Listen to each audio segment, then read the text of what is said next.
If you look at all of the real powerhouse companies today, the Googles, the Facebooks, the Twitters, Amazons, they are all ecosystem companies. Their competitive advantage, their business is based on connecting people. For instance, Apple, they've created this app store where you can buy apps from all different developers all over the world. That's an ecosystem.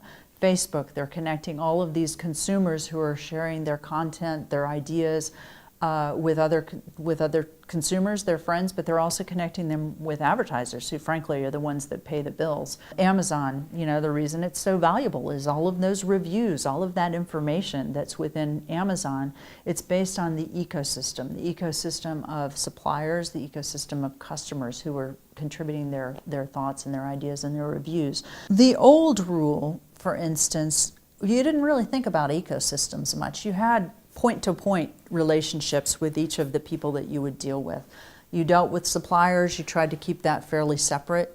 You dealt with customers one at a time. You built long-term relationships with your customers over time, but they were bilateral relationships, right? One-to-one relationships. Now it really pays off to connect customers to customers because customers are going to end up being your Salesforce. In fact, if you look at Salesforce.com, the CRM company, they've done a beautiful job at this. Customers are the ones who are developing new applications for the Salesforce technology.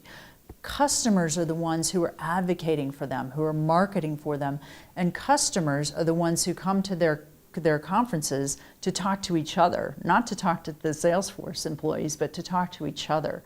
So they've just done a great job of connecting their ecosystem in a way that's valuable to everyone, but they make it easy by putting on conferences, by creating a very flexible platform where people can connect to each other, where people can sell something that they develop for one industry to people in another industry who might want to use it and things like that. Any company needs to be thinking about who is our ecosystem now and who do we want it to be? What are each of the members of that ecosystem? How are they going to derive value from the ecosystem? And how can we kind of make it easy for them to derive that value? So even if you've got a very small company, like my company, small consulting firm, my ecosystem is my clients, the people who help me on projects, my suppliers, and being able to connect all of those. For instance, one thing we do is we hold a strategic agility think tank. That enables our clients to meet each other, learn from each other, hear each other's stories, and collaborate with each other in a way that they wouldn't have been able to do without us kind of helping create that ecosystem. No matter what business you're in, you need to be thinking from an ecosystem perspective, how to connect and build your ecosystem.